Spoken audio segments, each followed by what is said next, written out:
Amém, queridos? Nós vamos, pela graça do Senhor, retornar a Gênesis hoje, dando início à segunda parte desse livro, Gênesis capítulo 12. Se você já é da igreja, você sabe que nós estamos nesse capítulo, versículo 1 ao 3 hoje.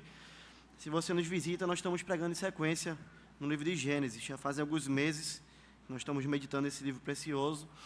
E será assim hoje, pela graça do bom Deus. E à medida que você encontrar, se você puder, em reverência à palavra do Senhor, se coloque em pé, acompanhe a leitura. Após a leitura, você pode sentar. Nós vamos orar, rogando a iluminação do Senhor, para que nós possamos entender esse texto, para que nós possamos, assim, glorificar o Senhor. Gênesis 12, versículos 1 a 3, nós vamos lê-lo, embora no próximo sermão ainda vamos continuar a meditar no versículo 3, dada a riqueza que nós temos aqui. A palavra do Senhor diz assim: Ora, disse o Senhor a Abrão: sai da tua terra, da tua parentela e da casa de teu pai, e vai para a terra que eu te mostrarei. De ti farei uma grande nação, e te abençoarei, e te engrandecerei o nome. Sê tu uma bênção. Abençoarei os que te abençoarem, e amaldiçoarei os que te amaldiçoarem. Em ti serão benditas todas as famílias da terra. Amém. Pode sentar. Vamos orar, irmãos. Porque sem o Senhor a gente não pode entender a sua palavra. Pedir que Deus ilumine nosso entendimento nessa noite, dia do Senhor, dia de feira da alma. Senhor Deus, por diversas vezes tua palavra já foi lida, porque o culto é um diálogo pactual entre o Senhor e o seu povo. E nós já ouvimos o Senhor falar. Mas durante milhares de anos, o Senhor tem falado ao teu povo também por meio da pregação, do ensino da tua palavra.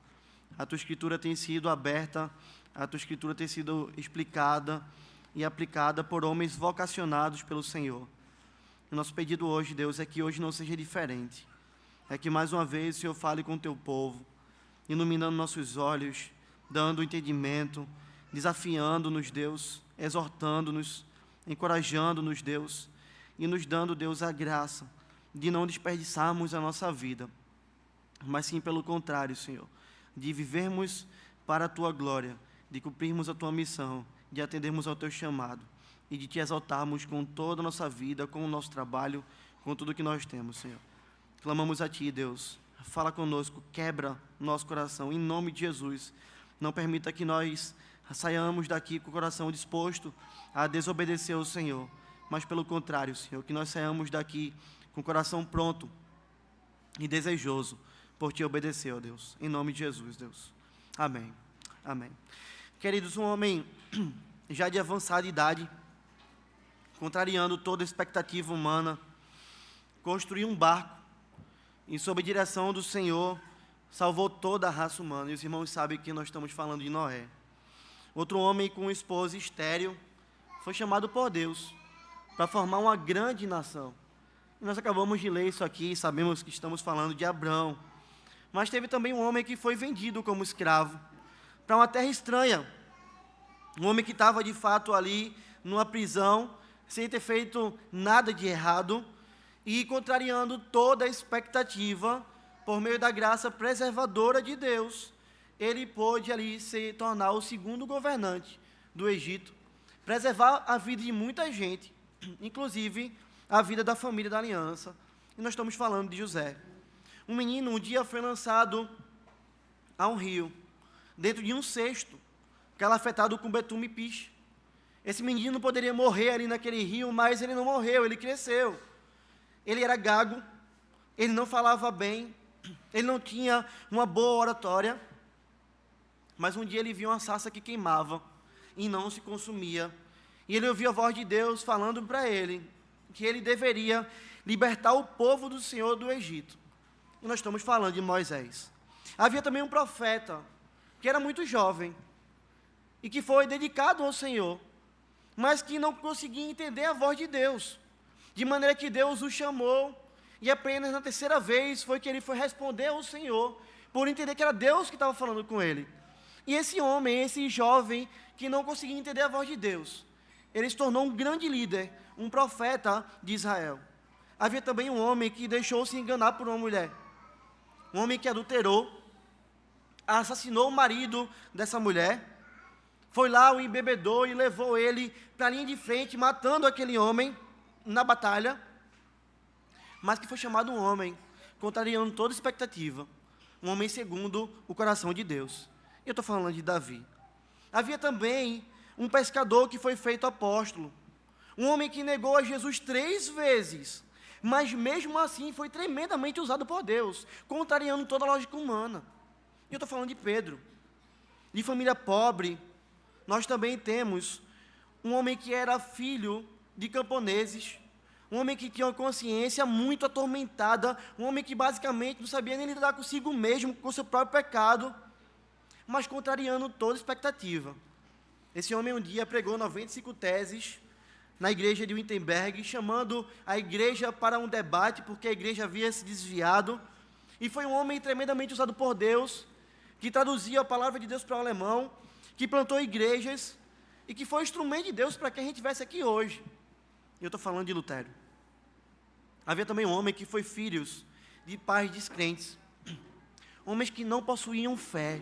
Veja, esse homem nasceu numa família que não conhecia o Senhor, numa família que não tinha fé, mas contrariando toda expectativa, mesmo sendo ele, em um período da sua vida, lançado aos vícios mais desenfreados da juventude, sendo preso por conta da sua atitude errada por 24 dias, George Muller foi confrontado e transformado pelo Senhor e se tornou um missionário conhecido pela sua fé.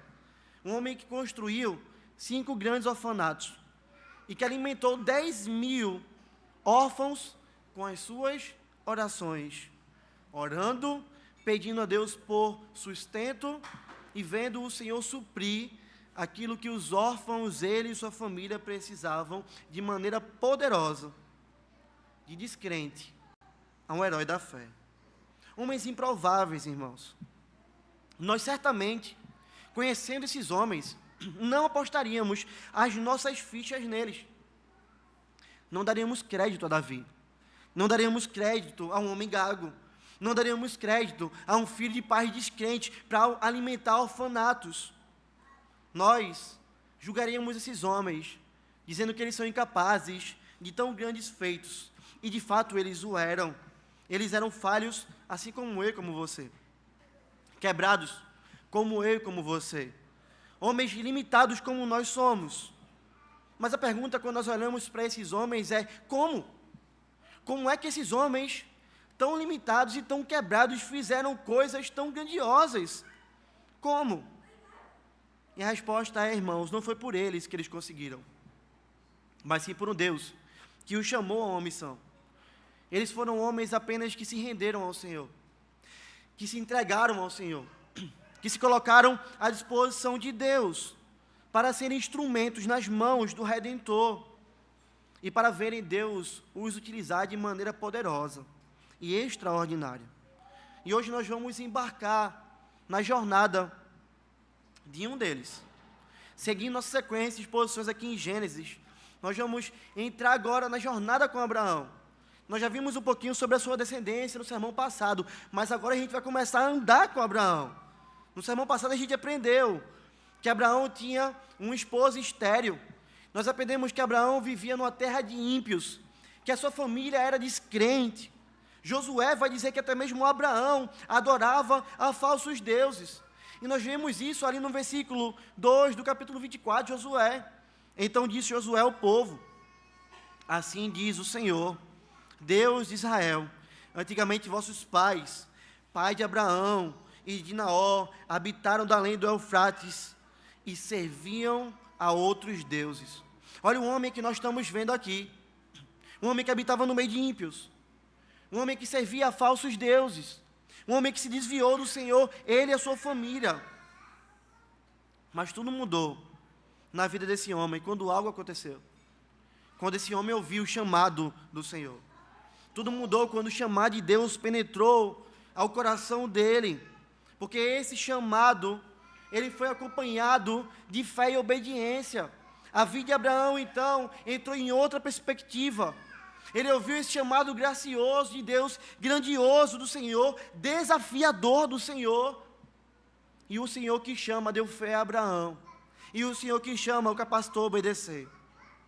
E é sobre isso que nós vamos aprender hoje. Nós aprenderemos, irmãos, sobre o Deus que chama, sobre o chamado do Senhor a esse homem, Abraão.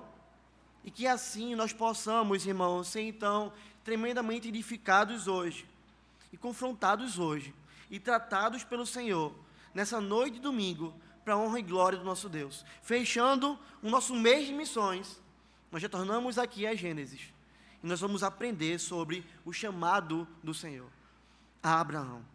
E sabe qual é o primeiro ensino que nós encontramos aqui, irmãos? É que quando Deus chama Abraão, Abraão obedece. Só que ele obedece sem retrucar. E eu queria que você lesse comigo mais uma vez o versículo 1 e desse um salto também para o versículo 4 depois, porque é importante para a gente entender essa realidade. Ora, disse o Senhor a Abraão: sai da tua terra, da tua parentela e da casa de teu pai, e vai para a terra que eu te mostrarei. Olha o versículo 4. Partiu, pois, Abraão, como lhe ordenara o Senhor, e Ló foi com ele. Tinha Abraão 75 anos, quando saiu de Harã. Imagine ser um homem que adorava a outros deuses. Eu quero que você, nesse sermão, você vá se pensando como sendo Abraão. E é preciso você fazer isso porque Deus nos traz narrativas da sua palavra, fatos que realmente ali aconteceram, que são verídicos, não coisas inventadas por homens, para que a gente possa entrar na história, colocar nós mesmos na história, imaginarmos também como nós agiríamos, e retirarmos dali também ensinos de como nós devemos fazer hoje. E eu queria que você se imaginasse agora com Abraão. Uma narrativa, ela tem o poder para fazer isso. Ela nos transporta para dentro da história. Imagina que você é um homem que adora um falso Deus, ou a falsos deuses. E de repente, mesmo vindo de uma família que adorava o Deus verdadeiro, e tendo se desviado, e agora adorando um falso Deus, mas de repente, esse Deus todo-poderoso, o Deus verdadeiro, ele começa a falar com você. Mas quando ele fala com você, ele não fala com você para você plantar uma árvore. Olha, eis que eu te digo, vai lá e planta uma árvore. Ou abrace fulano porque ele está triste. Ou então construa um templo. Ou vá lá e ajude aquele que é necessitado. Não, Deus não falou isso com você. Quando você começa a ouvir a voz de Deus, e começa a entender Deus falando com você, quem é que está falando, que é o Deus Todo-Poderoso que está falando, você percebe que Ele está te dizendo algo que vai mudar a sua vida completamente. Toda a sua vida. Aquilo que você vive vai ser transformado. Imagina isso. O seu conforto vai ser mudado, os seus amigos vão ser mudados, a sua família, você vai ter uma relação diferente com ela agora, e até mesmo o local em que você vive vai ser mudado também. Mas além disso, esse Deus que está falando contigo, Ele está te dizendo que Ele vai te levar para outro lugar, que você nem sabe que existia, que você não fazia nem ideia para onde era. Imagine-se nessa situação, porque foi isso que aconteceu com Abraão, morando na casa dos seus pais, rodeado por sua parentela, já adulto, casado. O Senhor fala com esse homem, meio que do nada, irmãos. Não tem uma narrativa dizendo aqui que Deus estava tratando com ele, preparando ele, instruindo ele, capacitando ele, trabalhando no coração. Não tem isso. O que tem na narrativa é, nós temos a descendência de Abraão, Abraão entrando em cena, e Deus falando com Abraão, mesmo Abraão morando em Ur dos Caldeus. E a fala desse Deus não é um pedido, como muitos arminianos pensam. Ah, Deus está me chamando e me pedindo para que eu não me renda a Ele. Não, a fala do Senhor é uma ordem. A fala do Senhor é um mandato para Abraão.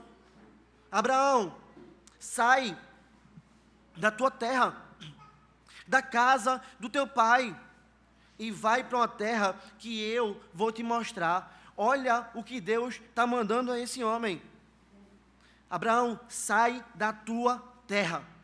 Deixa esse local em que você mora. Deixa tudo que é fixo, que você construiu para trás. Irmão, se Abraão tivesse uma lavoura, ele precisaria deixar. uma grande fazenda, ele precisaria deixar. Se ele tivesse o conhecimento e o respeito dos homens da sua região, ele precisava deixar. Se ele tivesse um negócio de sucesso, isso precisaria ser deixado. O que quer que Abraão tivesse, que não pudesse ser levado com ele, precisava ser deixado, porque Deus falou para ele: sai da tua terra, da tua parentela, e vai para a terra que eu vou te mostrar.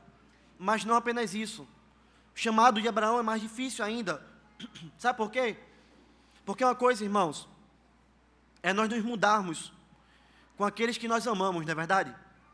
Se meu pai e minha mãe foi comigo, meu irmão, minha família aqui, meus primos, parece que eu estou em casa em outro lugar, porque lá é o local em que a família está. Nós nos sentimos bem aonde nossa família está.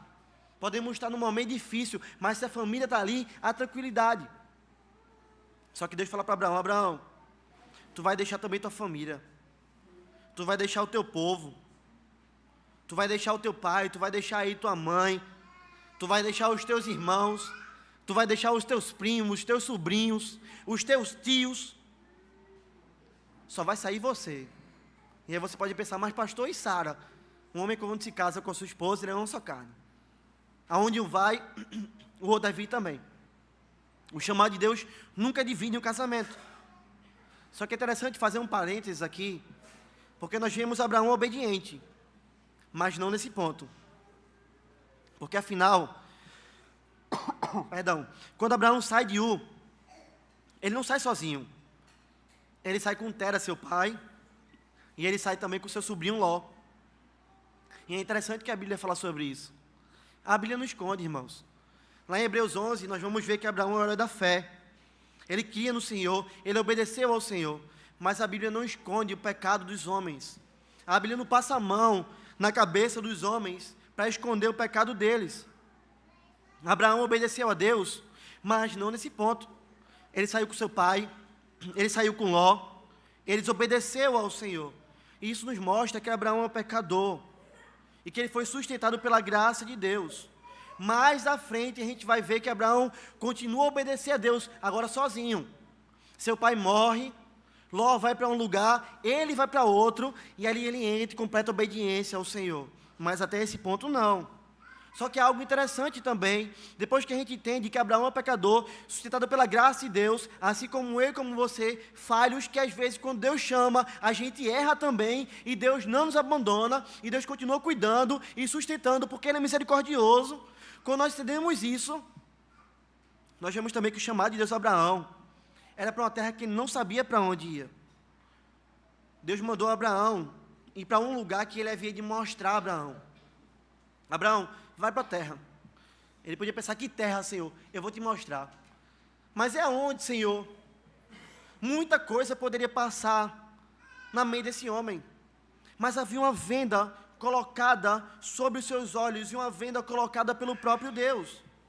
Você vai caminhar, Abraão, mas sem enxergar o lugar. Você vai caminhar, mas sem saber para onde vai. A única coisa que você vai fazer é ouvir minha voz. Eu vou te guiar, eu vou te levar para lá, e eu vou te sustentar com a minha poderosa mão. E aqui que nós temos, diante desse cenário tão difícil, desse chamado tão difícil, não é um Abraão fazendo birra como Jonas, batendo o pé e dizendo: eu não vou pegar em Nínive, eu vou pegar um barco agora, eu vou para Tarsis, eu vou para outro lugar. A gente não tem Abraão agindo como Jonas. Não temos Abraão fugindo, se escondendo, ficando em casa, batendo o pé e dizendo: daqui não saio, daqui ninguém me tira. Abraão não falou isso. Abraão prontamente obedeceu. Mas sabe o que é interessante também? É que nós não temos um Abraão fazendo cálculos, pensando: será que vai dar certo esse negócio, hein? Será que eu tenho os recursos necessários para essa viagem? Como é que eu posso saber se eu tenho os recursos, se eu não sei nem quanto eu vou andar? Será que eu não vou cansar? Será que é muito longe? Será que eu vou aguentar a caminhada? E Sara? E os animais que vão com a gente? E se? Nós não temos Abraão questionando isso. Abraão não fazia cálculos. Porque Abraão sabia que o Deus que o chamou tinha a sua própria matemática. O Deus que o chamou é o Deus que criou o céu e terra. O Deus que chamou Abraão é o Deus que transforma 5 pães e 2 peixes em alimento para 5.000 homens. O Deus que chamou Abraão é o Deus que sustentou um povo de milhares e milhares em um deserto. O Deus que chamou Abraão é o dono da prata e o dono do ouro. Abraão não precisava fazer cálculos. O que ele precisava apenas era confiar e obedecer. E foi isso que ele fez. Mas Abraão também não discutiu com Deus, olhando para Deus e pensando: Senhor, por que eu? Por que eu? Por que o Senhor chamou eu do mundo todo? Por que eu, Senhor? Eu estou tão bem aqui em U, meus negócios estão dando certo, eu estou confortável. Talvez Abraão tivesse a vida que sempre quis, junto com a sua família. Por que o Senhor não mandou fulano? Por que o Senhor não mandou Robert, Deus? Ele é solteiro, ele não tem emprego estável não, Senhor. Por que o Senhor não manda ele? Abraão também não disse: por que eu, Senhor? Eu não sou um sacerdote, eu não sou um pastor, eu não sou um presbítero, eu sou apenas um homem casado. E detalhe, Senhor, eu sou casado com uma mulher que não tem filho. Por que o Senhor não mandou alguém que já tem filho? Por que o Senhor não mandou o pastor Doug aí com seus 7 filhos, Senhor? Por que o Senhor me chamou sem filho nenhum? Abraão não questiona isso. Ele não olha para si mesmo e diz: eu não tenho capacidade, esse chamado não é para mim. Não, irmãos, Abraão não questiona Deus. O que Abraão faz é obedecer. Mas sabe outra coisa que Abraão não fez também? Abraão não olhou para os seus medos. Abraão não ficou ali pensando e retrucando a Deus, dizendo: e se isso acontecer, Deus? E se a cobra me picar? Se lembra que eles estão andando num lugar que existem animais selvagens. E se um bicho me atacar? E se malfeitores invadirem nosso acampamento? E se tentarem estuprar Sara, minha esposa? Eu não sei nem para onde eu vou. Será que o povo daquela terra que eu vou é forte? Será que eu vou conseguir guerrear contra aquele povo e conseguir lutar e ganhar a terra? Será que eles vão destruir minha família? Muitos medos poderiam passar na mente de Abraão, mas nós não temos ele relatando nada disso no texto.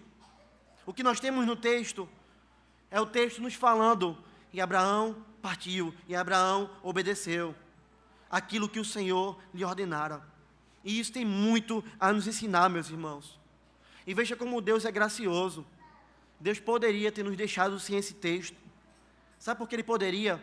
Porque nós não somos merecedores dele. O texto que nós estamos lendo aqui hoje, a gente não merece ouvir esse texto. Se a gente ouve esse texto hoje, é pela graça de Deus. Essa história verdadeira de um homem real, que obedeceu a Deus, foi registrada na palavra de Deus, para a glória de Deus. Mas dentro da glória de Deus, Deus escreveu ela para mim e para você, por minha causa e por sua causa. E sabe por quê, queridos? Porque o Deus que chamou Abraão para uma grande obra, o Deus que ordenou a Abraão uma grande obra, o Deus que não perguntou nada se Abraão queria ou se não queria, se ele tinha vontade ou não, o Deus que apenas chamou Abraão para essa obra tão grande, é um Senhor que também nos chama para uma grande obra. E que não pergunta a mim e a você se nós queremos participar dela ou não. Ele simplesmente nos ordena a participarmos dessa grande obra. E não é porque nós estamos no finalzinho do mês de missões que eu estou falando isso. Eu não estou direcionando o texto para você, para aquilo que a gente vai olhar e vai dizer: ah, porque quer falar de missões. Não, é porque o texto nos mostra essa realidade. É porque Gênesis é um sementeiro das principais doutrinas bíblicas. E nós temos aqui a mesma perspectiva daquilo que Cristo faz conosco. O Senhor Jesus, antes de subir ao céu, Ele chamou a sua igreja, convocou a sua igreja, para assim como Abraão ser bênção às nações, a sua igreja também ser bênção às nações. E se você não entende isso, se você acha que eu estou inventando, eu quero que você abra sua Bíblia em Mateus 28. E veja aquilo que a palavra do Senhor ensina. Mateus 28, 19 e 20. Texto conhecido nosso. Nós sabemos o que o Senhor falou aqui. Ide, portanto, fazei discípulos de todas as nações, batizando-os em nome do Pai, e do Filho, e do Espírito Santo, ensinando-os a guardar todas as coisas que vos tenho ordenado. E assim como o Senhor ia com Abraão, Ele vai dizer: e eis que estou convosco todos os dias, até a consumação do século. O Senhor Jesus disse isso aos seus seguidores, inclusive a mim e a você. O Senhor Jesus disse: vão, façam discípulos de todas as nações. Você consegue perceber alguma semelhança aqui? Ir significa sair da nossa zona de conforto. Abraão, sai da tua terra. Vão por todo mundo. Ir é sair da zona de conforto. Ir significa se movimentar. Ir significa deixar de estar sentado, parado, deitado, estático e começar a andar. Ir, quando a gente vai para um lugar, a gente deixa algo para trás. Deixa teu pai, deixa tua mãe. É a mesma perspectiva. E Jesus fala disso. Se você amar pai e mãe mais do que a mim, você não é digno de mim. O chamado de Abraão tem muita coisa semelhante à grande comissão.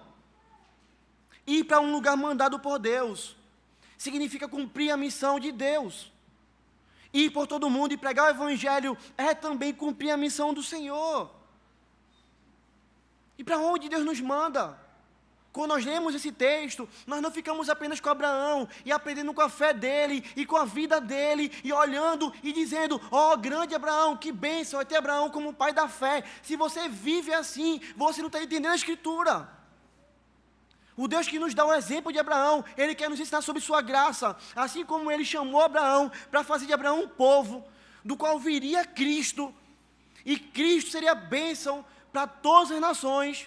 O Senhor, quando veio, Jesus Cristo, Ele continua a sua missão, só que chamando agora não Abraão, mas se chamando a mim e a você, nos convocando, não nos pedindo, nos ordenando, não nos implorando, nos dizendo o que nós devemos fazer, não o que nós queremos fazer. Ele diz: vão e preguem o Evangelho, vão e façam discípulos, vão até os confins da terra, vão a todas as nações.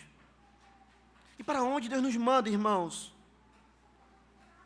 Para onde Deus nos manda?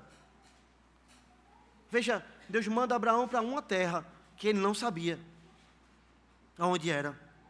Deus nos manda a pessoas que muitas vezes nós nem sabemos quem elas são. Nós nem conhecemos quem elas são. Pessoas que nós vamos encontrar no caminho, pessoas que estão próximas, pessoas que estão distantes. Aonde quer que o Senhor nos mandar, Ele vai colocar pessoas, porque Ele nos manda a pessoas. Isso não é uma opção para mim e para você. E eu quero que você entenda isso hoje. Assim como não era opção para Abraão, isso não é uma opção para mim e para você. Você olha para Abraão e diz: nossa, Deus mandou, Abraão tinha que obedecer. Você olha para ele ter levado seu pai, e ali Ló, e você pode dizer: nossa, ele não obedeceu como deveria. Mas a questão não é só ele, é olhar para a gente. É olhar para mim e para você. Porque Deus deu uma missão para mim e para você, se você conhece a Cristo. Deus chama a mim e a você, se você conhece a Cristo. E sabe qual é essa missão?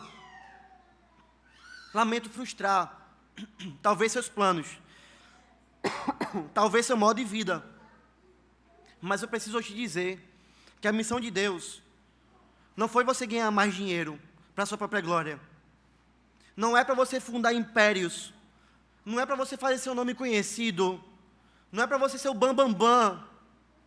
A missão de Deus para mim e para você não é para a gente viver em busca de like na internet, de fama na internet, de ser reconhecido pelas pessoas, de sermos famosos. A missão de Deus para mim e para você, eu lamento dizer para você que acredita na teologia da prosperidade, que ela não é para que você vá em direção dos seus sonhos, como o mundo diz, como falsos pastores dizem, como pessoas dentro da igreja dizem. Olha, corra atrás dos seus sonhos, busque seus sonhos, viva para seus sonhos, e Deus vai te abençoar. Essa não é a missão de Deus para você, lamento informar. A missão de Deus para mim e para você, não é vivermos uma vida, como muitos têm vivido, que gira em torno de comprar casa própria, como se isso fosse o fim da sua vida. Olha, tudo que eu quero é ter minha casa própria, é descansar no meu cantinho, e quando tiver isso eu estou feliz. Se é sua missão, entenda, é sua missão, não a missão de Deus para você. A missão de Deus para você, eu lamento informar, mas não é que você viva correndo e vivendo em busca de passar em um concurso público, como o fim da sua vida, para dizer, todo mês cai tanto na minha conta, e eu vou poder agora viver tranquilamente. Essa não é a missão de Deus para você. A missão de Deus para você, ela muitas vezes, 100% das vezes, na realidade, é o contrário daquilo que você quer. Sabe por quê, irmãos? Porque se tem algo que deve ser a locomotiva da nossa vida, algo que puxa tudo que nós temos na nossa vida, que muda o modo como nós vivemos, que deve dirigir os nossos passos, que é para onde nós estamos indo, e que tudo que nós fazemos gira em torno disso, esse algo é pregar o Evangelho e fazer discípulos. Porque quando Jesus subiu aos céus, antes dele subir, ele falou para a sua igreja, vão pelo mundo todo e preguem o Evangelho e façam discípulos. Jesus não deixou outra coisa para que nós façamos. Ele não falou outra coisa para a gente fazer, para a sua igreja fazer. O que Cristo falou foi, vão e vivam para pregar o Evangelho e para fazer discípulos. E eu quero gastar mais tempo nisso com vocês, meus irmãos. Porque nós vimos o chamado de Abraão. E o chamado de Abraão mudou a vida de Abraão. Mas hoje eu quero que você pare e você pense. Você tem um chamado do Senhor, uma ordem do Senhor. Vai, pregue e faça discípulo. E eu quero te perguntar hoje. Nós precisamos nos perguntar sobre isso. O chamado de Deus, a ordem de Deus de irmos pregar o Evangelho e de fazermos discípulos tem mudado nossa vida. Essa ordem que Deus te deu, ela tem mudado a sua vida. Coisas estão diferentes na sua vida em todas as áreas, porque Deus te deu uma ordem. Nós realmente temos vivido para isso. Nossa vida gira em torno de pregar e fazer discípulo. Ou será que o mundo, os confortos do mundo, a tranquilidade do mundo, os prazeres do mundo têm roubado a nossa atenção? Quantos crentes na igreja, no meio do povo de Deus, têm vivido uma vida estranha a isso? São pessoas que dizem, pastor, eu não tenho tempo para Deus. São pessoas que você pergunta para ela, você prega? Não, eu não prego. Você discipula alguém hoje? Não, eu não sei nem quando eu discipulo uma pessoa, nunca discipulo ninguém. Mas pastor, eu trabalho, eu estudo, eu tenho lazer, eu vou para o cinema, eu assisto série, eu vou à praia e faz tanta coisa. A vida dessas pessoas, irmãos, elas não estão girando em torno de Cristo e o seu chamado, mas em torno de si mesma, e Deus não espera isso de nós. O Senhor deu uma missão à sua igreja, e nós devemos nos esforçar para cumprir essa missão. Saber teologia, conhecer bem a palavra de Deus, ter uma igreja saudável, isso tudo que nós temos deve nos mover à missão. A obra missionária, irmãos, ela não deve ser parte da nossa vida, e eu quero que você entenda isso hoje. A obra missionária não é uma parte da minha vida, a obra missionária tem que ser a sua vida. Assim como o chamado de Deus a Abraão se tornou a vida dele. Ele não podia estar olhando e dizendo, mas eu vou parar aqui, Senhor, para fazer outra coisa. Mas eu vou fazer aquela outra coisa. Não, vai para lá, Abraão. Vai e faça discípulos. E nós temos homens na história que compreenderam tão bem isso, com tanta profundidade e com tanta clareza.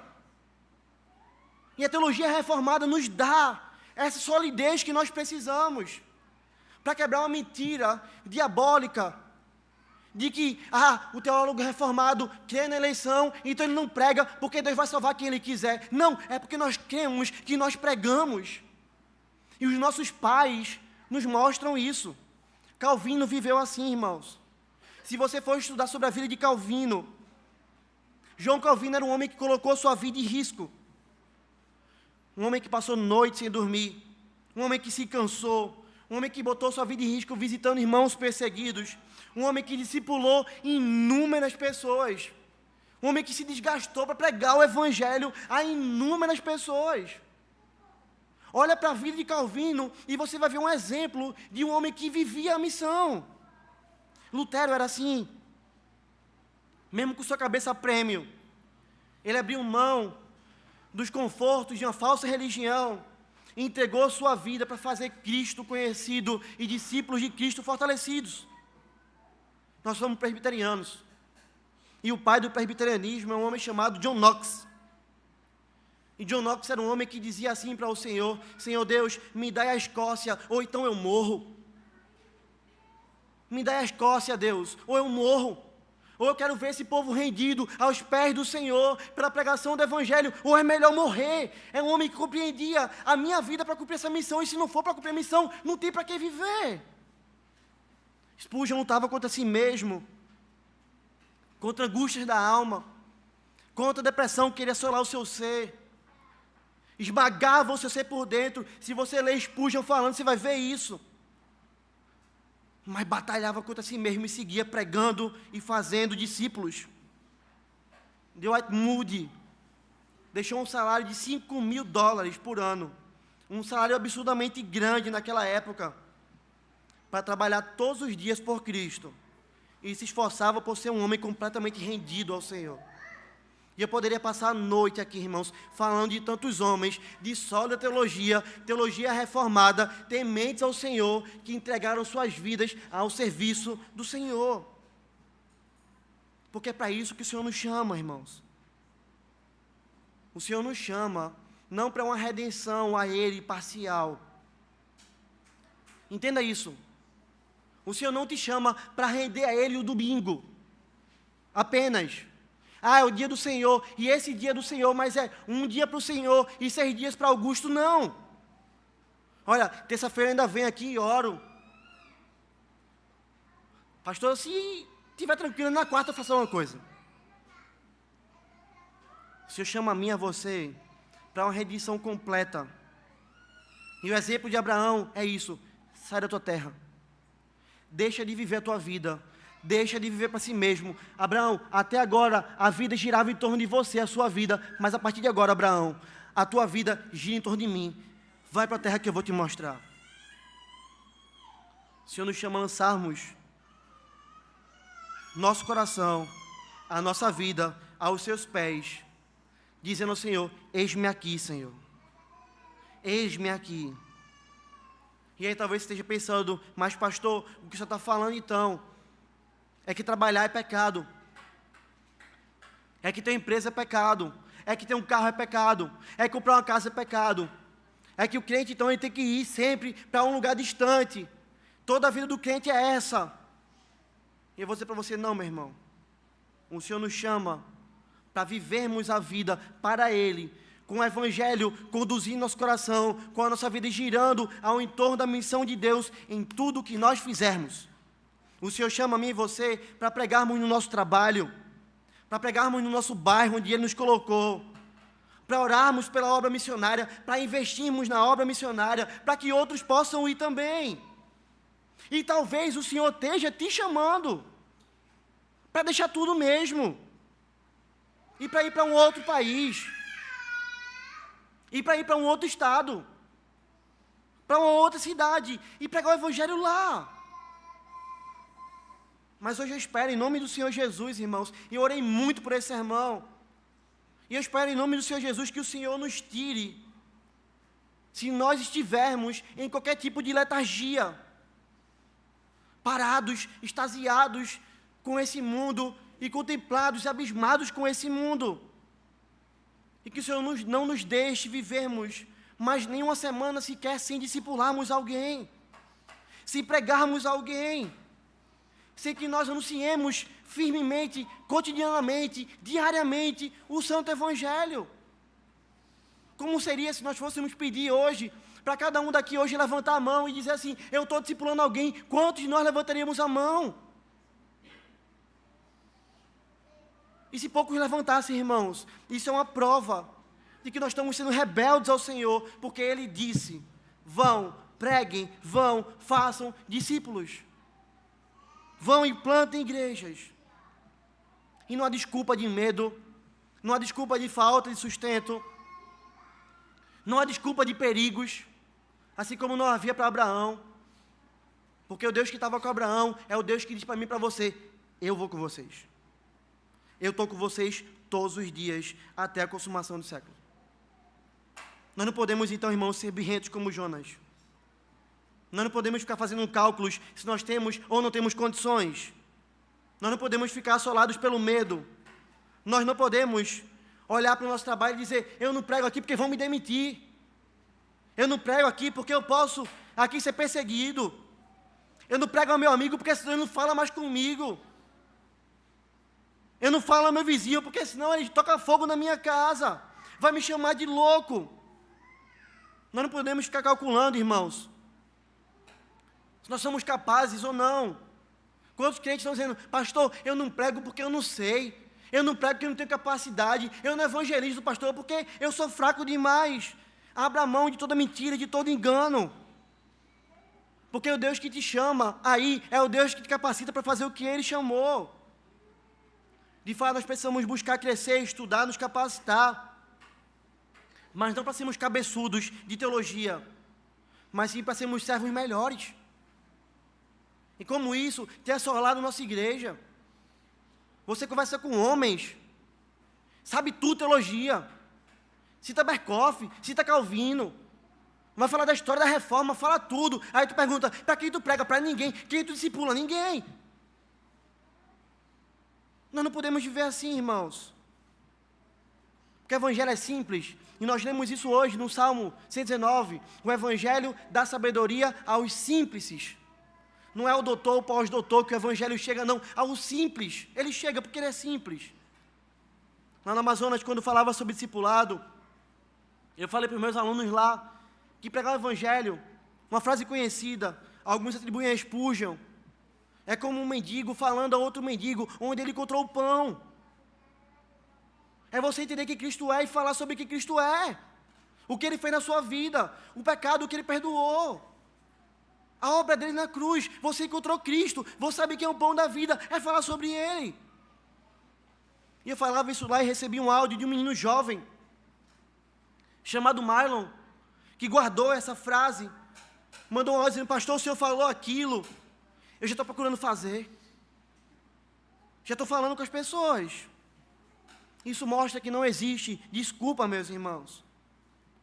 Eu e você precisamos compartilhar o evangelho e fazer tudo o que nós temos girar em torno de pessoas serem conhecidas, de discípulos serem feitos e de Cristo ser glorificado. Pessoas conhecerem a Cristo, discípulos feitos e Cristo glorificado. Você quer ser um grande empresário? Tem irmãos que são chamados para isso. Tem irmãos que são chamados para serem empresários, para terem seus próprios negócios, alguns negócios menores, outros negócios grandes. Você quer ter muito dinheiro, mas muito dinheiro. Entende que Deus está te chamando para isso? Vá atrás. Busque ganhar mais dinheiro, mas muito dinheiro mesmo. Mas não para comprar uma casa de 3 milhões de reais, você não precisa disso. Não para comprar um Porsche, não para comprar uma Ferrari, não para ter 10 casas de praia, não para fazer seu nome conhecido. Você não precisa disso. Busque ser um grande empresário se Deus te chamou para ser um empresário. Viva a vida confortável, mas invista o seu dinheiro, os seus recursos, a maior parte deles, na obra missionária. Planta seminário, compra barco, constrói igreja, sustenta irmãos no campo. O que é que Deus pode fazer através da sua vida como um grande empresário? Essa é a diferença de um homem que entende que a vida dele gira em torno da missão do Senhor. Essa é a diferença, meus irmãos. Você é um enfermeiro, você trabalha na área da saúde, Deus tem te chamado para isso. Estou na faculdade, pastor, você é médico, você é enfermeiro, você é fisioterapeuta, já estou no trabalho, já estou no hospital. Use a sua profissão para cumprir a grande comissão. Recentemente, conversando com a senhora, ela me contou algo tremendo. Seu filho, homossexual, nasceu na igreja, se desviou dos caminhos do Senhor, foi para longe, se tornou homossexual, parou na cama do hospital no Covid e foi evangelizado por uma enfermeira enquanto lutava contra o Covid. E ela disse: pastor, essa mulher ia lá e pregava várias vezes para o meu filho, pastor. Várias vezes. Eu não podia entrar lá, você não podia entrar lá, mas tinha uma missionária do Senhor lá, alguém que foi chamado pelo Senhor para cumprir a missão lá. E ela dizendo, e essa mulher pregava para o meu filho, e pregava, e o filho dela veio a óbito. Mas a missionária teve o prazer de ver esse homem se arrepender dos seus pecados e se render a Cristo antes de morrer. Confessando a Cristo como o Senhor. É alguém que entende, a minha vida não gira em torno de mim, ela gira para cumprir a missão do Senhor. Você é um designer, você trabalha com internet, você trabalha com tecnologia, você tem aptidão para essa área. Como é que com o seu trabalho você pode colocar o seu serviço na missão do Senhor? Como é que você pode fazer por meio do seu trabalho nessa área, com que Deus seja glorificado, Cristo conhecido, pessoas discipuladas? O que você tem feito? Você é um engenheiro. Como você pode fazer para a glória de Deus isso? Mas pastor, eu sou um faxineiro, sou um mero faxineiro. Que bênção, meu irmão. Na sua empresa eu não posso entrar, mas você pode, você está lá. Limpa tudo da melhor maneira. E se alguém te perguntar por que você limpa, as coisas estão bem, fala para essa pessoa porque Cristo te limpou de algo que ninguém podia limpar e que você perdeu limpar com Ele. Anuncia Cristo lá no seu trabalho. Você é um funcionário público, prega na repartição. Você é um comerciante, seus clientes são seus ouvintes. Você é um empreendedor, que habilidades você tem que podem ser utilizadas para o reino crescer. Como é triste a gente ver tantos jovens com uma capacidade absurda para empreender, para fazer coisas grandiosas, mas só pensam em negócios e em nada para o reino. Que desgraça é isso? Parece que nós estamos vivendo a vida para o nosso chamado, para nós mesmos, para atendermos o nosso coração. E Deus não nos chama assim, não importa a área, irmãos. O Deus que chama Abraão é o Deus que nos chama. Mas pastor, eu sou mãe, eu sou dona de casa, pastor. Você é missionária para os seus filhos? Você é missionária para alcançar as mães dos amigos dos seus filhos, os amigos dos seus filhos. Porque Deus chamou você para isso. Sair da terra, da nossa parentela, é deixar esse mundo para trás, ir para onde Deus mostra. Ir por todo mundo, e pregar o evangelho a toda criatura, é deixar esse mundo para trás, ir para onde Deus mostra. A minha missão não é fundar impérios, a minha missão é ser um soldado do reino. Essa é a nossa missão. E é por isso que Spurgeon dizia com muita propriedade, ou um cristão é um missionário, ou ele é um impostor, porque as duas coisas juntas não podem. Você não pode ser um cristão e não ser um missionário, não pode, porque não há um cristão que não esteja debaixo do chamado de Deus, não existe. O chamado da pregação e do discipulado é nosso. Desde que a gente conhece o Evangelho e até o dia da nossa morte. Eu vou fechar essa primeira parte, irmãos, lembrando de alguém que é muito amado por a gente, que muitos aqui tiveram o prazer de conhecer. Nossa irmã Noga. Mulher que marcou minha vida profundamente, fundadora dessa igreja.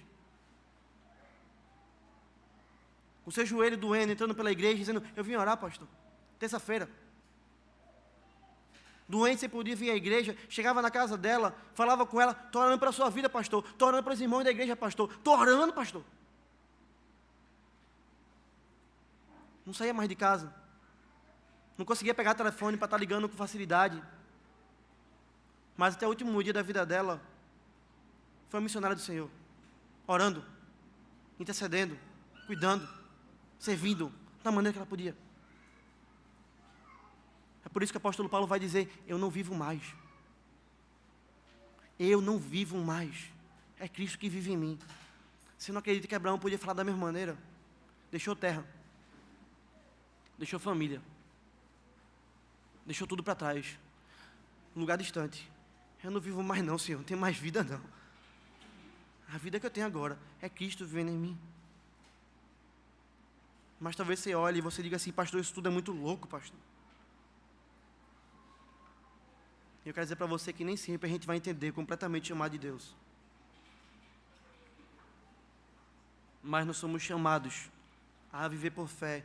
E esse é o último ensino que nós vamos meditar hoje nesse texto. De fato, irmãos, parece loucura você olhar e dizer: eu tenho que pegar para o meu chefe no trabalho. Pastor, isso parece loucura, pastor. É meu chefe. Nem sempre você vai entender o que Deus está mandando você fazer. Mas você precisa ser levado pela fé. E é isso que nós encontramos aqui. Abraão, vai para a terra que eu te mostrarei. Deus podia falar qual era, irmãos. Deus já sabia. Ele sabe de tudo. Deus não é como eu e como você, que às vezes falamos para alguém: ó, vamos embora, e você está pensando no meio do caminho o que vai fazer. Não, Deus não é assim não. Deus já sabia onde era. O destino estava certo. É uma terra que Deus ia mostrar. E Deus fala que vai fazer dele uma grande nação. E eu não tenho como ler esse texto e não pensar se eu fosse Abraão. Porque vê só. Para a gente que é homem casado, imagina chegar em casa e falar para a esposa: ó, amanhã a gente sai. Para onde? Sei não. Aí vai andar quanto tempo? Não sei. É seguro? Sei não. É quente demais lá? O clima lá é bom? Não sei. A comida lá é boa? Será que eu vou me habituar? Não sei também. Será que eu vou ter amigo lá? Também não sei. Será que tem estrada até lá? Será que vai pelo meio do mato? Também não sei. Imagina falar isso para a esposa. E tem mais, vai levar tudo que a gente pode levar e vai deixar todo o resto para trás. Meu amigo, quantas perguntas poderiam ser feitas? Quantos medos podiam surgir? Que angústia podia tomar conta do nosso coração, tão tremenda. Nós estamos falando de sair, deixar tudo para trás, junto com a esposa, e partir para uma terra desconhecida. Mas a gente já viu: Abraão não questiona Deus. E por que Abraão não questiona Deus? Porque ele parte para uma terra que ele não conhece. Porque ele cria. E isso aqui muda tudo. A fé muda tudo. Eu quero que você guarde isso na sua vida. A fé muda tudo. Ele cria no Deus que o estava chamando. Ele sabia que nesse Deus ele podia confiar. Ele creu no Senhor. Só isso é que levou Abraão a fazer isso. E é por isso que o autor aos Hebreus vai dizer que pela fé, veja, é essa razão, não faz sentido, não tem lógica aí. Mas o autor aos Hebreus vai dizer: pela fé, Abraão, quando chamado, obedeceu, a fim de ir para um lugar que deveria receber por herança, e partiu sem saber onde ia. Peregrinou em terra alheia, a terra da promessa, habitou em tenda com Isaac, com Jacó herdeiros, com ele da promessa, porque ele aguardava uma cidade que tem fundamento, ao qual Deus, o arquiteto, é o edificador. Abraão saiu disso, da sua terra, pela fé. Peregrinou por causa da fé. Porém, o problema que precisava de fé para Abraão não era só a terra. Não era só a terra que Abraão tinha que ter fé que existia e que Deus ia levar até lá.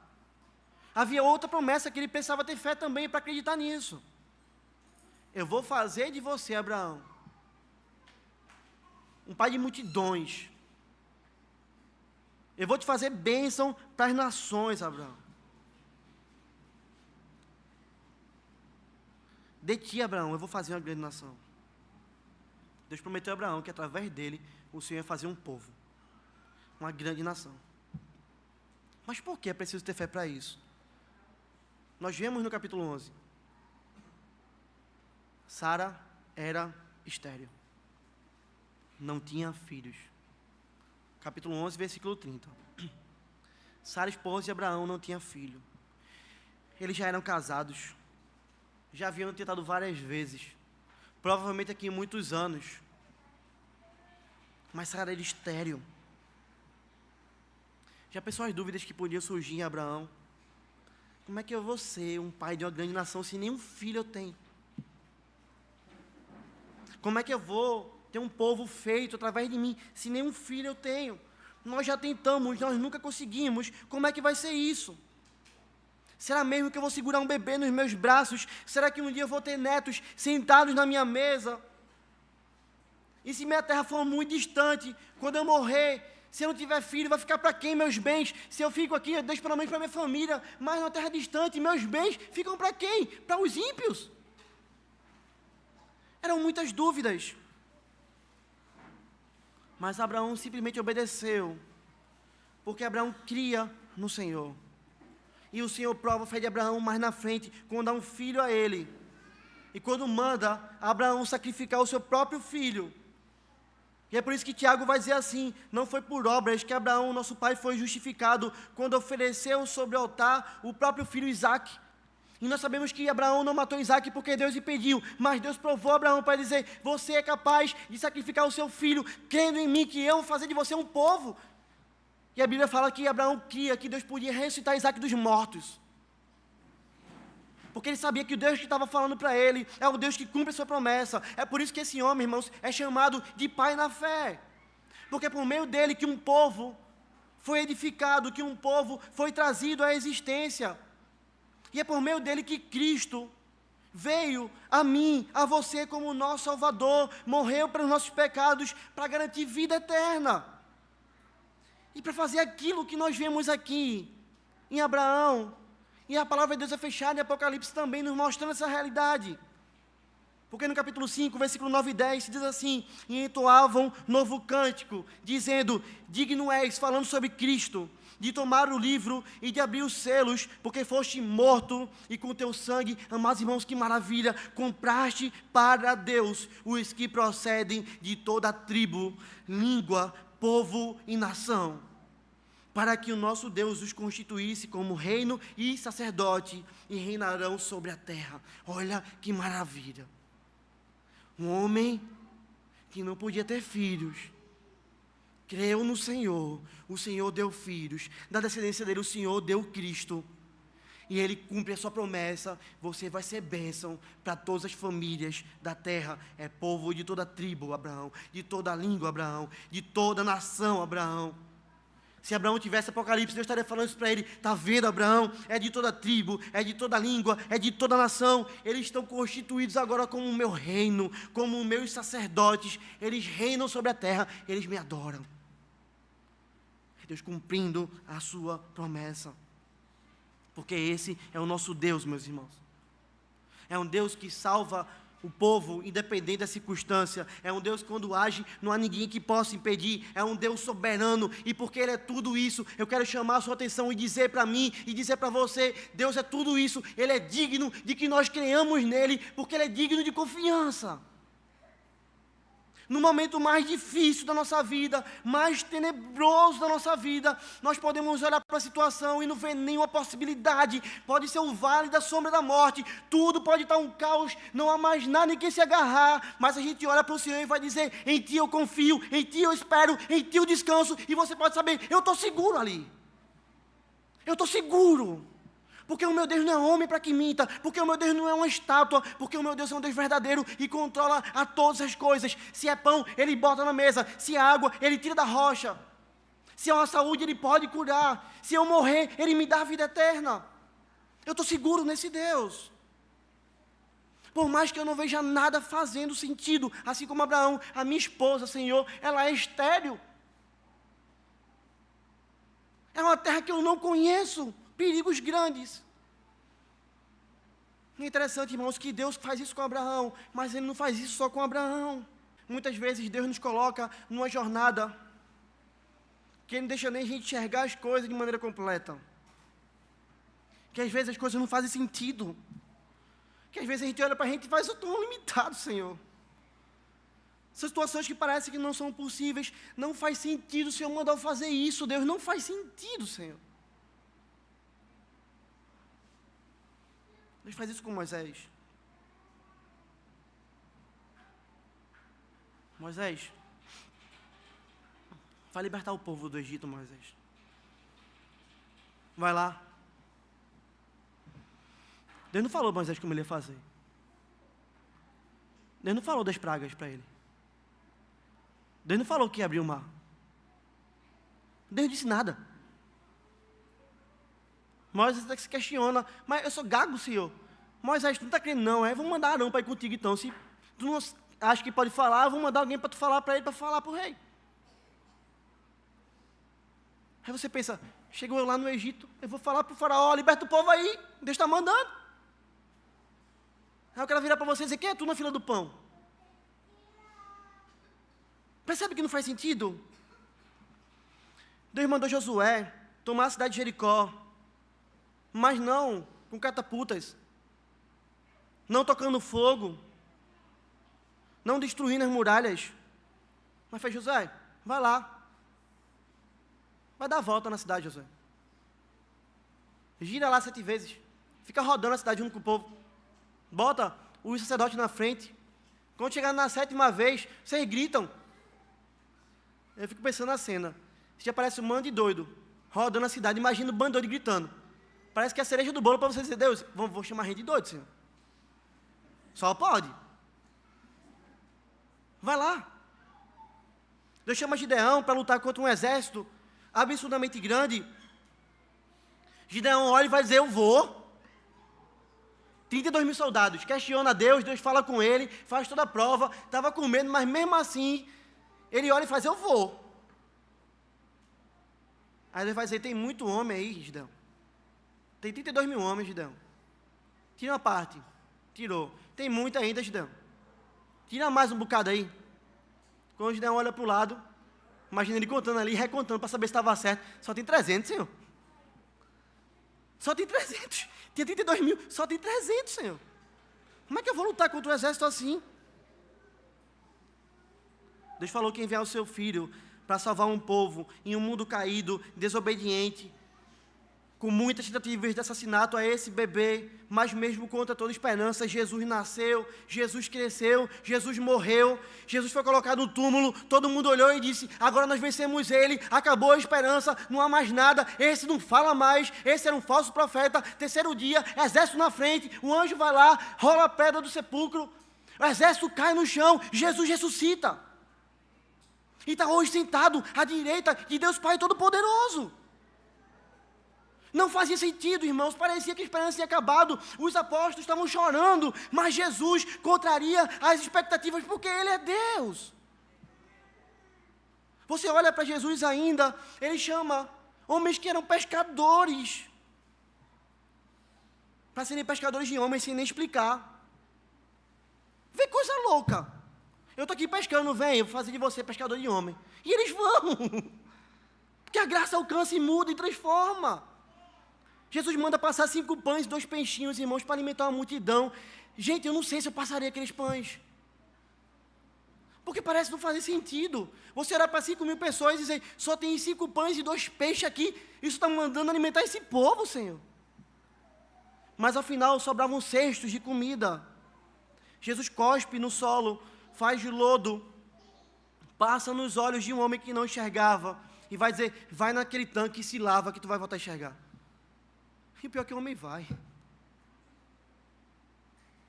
Talvez a gente ficasse com raiva. Cara, não quero cuspir em mim. Eu já sou cego aqui ainda.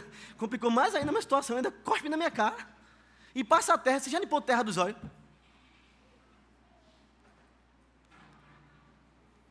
Mas uma das coisas para mim que nos fazem mais sentido na Bíblia, irmãos, não são nem essas todas.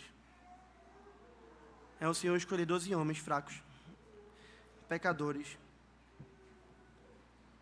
para formar uma igreja inabalável, confiando a esses 12 homens o maior tesouro do mundo, o Evangelho. E desses 12, um ainda era traidor.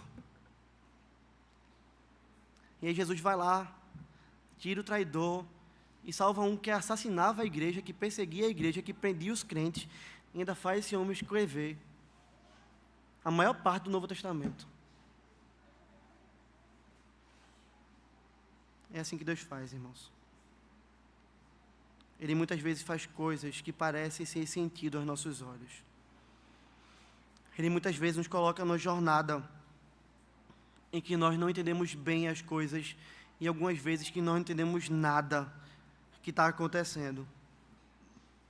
Ele nos coloca às vezes em situações que parecem ser impossíveis,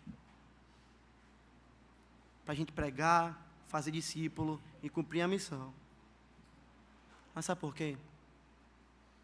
O Deus que faz isso nos responde por quê? Para que nós criamos nele, para que nós vivamos pela fé não na gente, mas nele, para que a gente ande seguindo a ele e não a nós mesmos. Porque quando Deus coloca a gente para crer nele, confiar nele, seguir a ele, obedecer a ele e não confiar na gente, ao final, quando ele faz essa coisa grandiosa, quando ele cumpre a missão, o que nós fazemos é virar e dizer: até aqui nos ajudou o Senhor. Até aqui o Senhor me ajudou. Até aqui. E a gente bate no peito e vai dizer: foi o Senhor que fez. E nós dizemos: grandes coisas fez o Senhor, e por isso nós estamos alegres. Deus faz isso, irmãos, para que nós reconheçamos que foi Ele que fez, que foi seu braço, que foi seu poder, para que no final a gente não chegue achando que foi pela nossa força e gloriemos a nós mesmos, mas sim para que no final nós gloriemos ao Senhor, nós glorifiquemos ao Senhor, nós exaltemos ao Senhor, aquele que deve receber toda a honra, glória e louvor. Com isso, então, irmãos, caminhando para a gente concluir, não há como olhar para esse texto hoje e não entender que o Senhor hoje quer nos levar a retirarmos os nossos olhos de nós mesmos, a retirarmos nossos olhos das possibilidades humanas e a colocarmos os nossos olhos no Senhor. Nós devemos hoje, irmãos, elevarmos os nossos olhos para o Senhor, quando nós acharmos que nós não temos capacidade de discipular alguém nesse bairro. Quando você olhar e disser: eu não tenho capacidade de pregar, eu não tenho capacidade de discipular ninguém, você deve tirar os seus olhos de você e elevar para o Senhor e dizer: Deus mandou, Ele capacita, eu vou pregar, eu vou discipular, e Deus vai ser glorificado aqui, porque eu vou na força do Senhor. E você vai olhar para esse gigante que é o medo, esse gigante que é o terror no coração, e você vai dizer: você vem contra mim com espada e com escudo, mas eu vou contra você na força do Senhor dos Exércitos. E nós adentramos, irmãos, nas casas, nas vieiras, nos bairros, em todo lugar, e nós pregamos o Evangelho, porque o Senhor está conosco. E nós só vamos fazer isso se retirarmos nossos olhos de nós mesmos e colocarmos no Senhor. Já vi alguns irmãos falando para mim assim: pastor, não só daqui da igreja, mas de fora também, eu nunca iria para o Amazonas não, eu nunca iria para um negócio desse. Meu irmão, tira os olhos, olha para o Senhor. Pastor, eu não queria ir para o sertão, é quente demais, é difícil o sertão. Tira os olhos, olha para o Senhor. Não há um lugar, irmãos, que nós não possamos entrar, se Deus nos manda lá, porque o Senhor está conosco, meus irmãos. Isso vale para a nossa igreja, isso vale para nossos ministérios.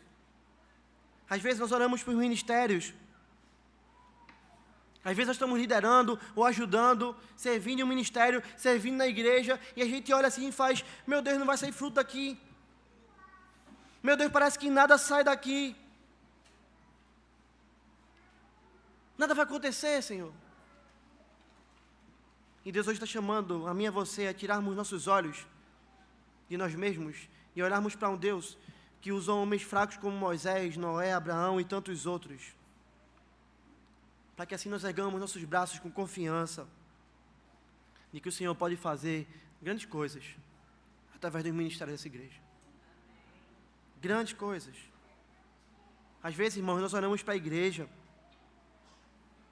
e nós tendemos a achar assim: Olha essas paredes. Elas nos apertam aqui. Pastor, olha essas cadeiras, pastor. Tem quase cadeira nenhuma vazia aqui hoje, pastor. Essa igreja não pode crescer mais, pastor. A gente acha que daqui não vai sair missionários enviados. Quando eu falei na escola dominical que eu sonho da gente mandar uma equipe lá para o Amazonas para fazer missão, muitos irmãos olharam para mim com incredulidade e disseram, é impossível, pastor, como é que vai tanta gente para lá um dia? Meus irmãos, elevemos nossos olhos para o Senhor. Pedindo que Deus nos faça uma igreja que queima por Ele, que arde desejo no coração por Ele, que está completamente rendida a Ele. Uma igreja que envia missionários, uma igreja que planta igrejas, uma igreja que cresce não para ser conhecida como igreja grande, não para a glória de pastor nenhum. Elevemos nossos olhos para o Senhor e digamos, Senhor, faz-nos uma sarça ardente nesse bairro que queima, que leva lapada, mas que não é consumida, Senhor. Porque o Senhor tem poder para fazer isso. O Senhor tem poder para quebrar a parede. O Senhor tem poder para dar terreno. O Senhor tem poder para dar dinheiro. O Senhor tem poder para dar o que Ele quiser. Porque quando Ele age, não há ninguém que possa impedir. Mas isso não é só na obra do Senhor, no âmbito da igreja, isso é em nós. Talvez esteja olhando para o seu casamento e você já dizendo, é impossível, Senhor. Nunca vai ser restaurado, nunca vou ter um casamento bíblico. Não dá, Senhor. Leve os olhos para o Senhor, que criou o casamento, que muda corações, que restaura as coisas, porque tem poder para fazer isso, porque Ele é Deus, meus irmãos. E não importa se a gente está entendendo ou não o que está acontecendo. Às vezes a gente não entende, mas Deus continua lá cuidando e controlando todas as coisas. Criar filhos é difícil demais. Formar homens bíblicos, mulheres bíblicas é difícil demais. Talvez esteja olhando como um pai dizendo, será que um dia eu vou ver meu filho servindo ao Senhor? Vivendo o coração quedado ao Senhor intensamente. Elevemos nossos olhos para o Senhor. Um Deus que mudou o coração de um perseguidor e tornou apóstolo. Elevemos nossos olhos para o Senhor, que tem a capacidade de fazer flechas poderosas, a minha vida e a sua, para serem usados para a glória do Senhor. Mas eu não quero terminar hoje sem falar com aqueles que são os mais fracos e débeis dentre nós. Sem falar com você, criança. Você que é criança, você às vezes acha que Deus não pode usar você, que você é pequeno demais, mas Deus pode fazer grandes coisas por meio das crianças também, porque Ele é aquele que diz, deixe vir a mim os pequeninos. Ele é aquele que cuida dos pequeninos e que usa também os pequeninos para a sua glória. Criança, Deus pode te usar no teu colégio, com os teus amigos, na sua igreja, onde quer que você esteja. Se você fizer aquilo que todos nós devemos fazer, pararmos de olhar para nós mesmos. Porque, irmãos, eu finalizo dizendo isso. Se nós olharmos para nós mesmos, se nós olharmos para os recursos, nós vamos desistir. Mas se nós olharmos para o Senhor, nós estamos seguros. É por isso que Martinho Lutero dizia, eu não sei por quais caminhos Deus me conduz, mas eu conheço bem o meu guia. Irmãos, eu não sei por quais caminhos o Senhor conduz a igreja de prazeres, mas eu conheço bem o nosso guia. Não sei por quais caminhos Deus conduz a sua família, mas se Cristo é o guia da sua família, eu conheço bem o guia da sua família. Nele nós podemos descansar. E nele nós podemos cumprir o chamado dele, a missão dele, para a glória dele. Que esse Senhor da missão nos abençoe, aplicando sua palavra no nosso coração.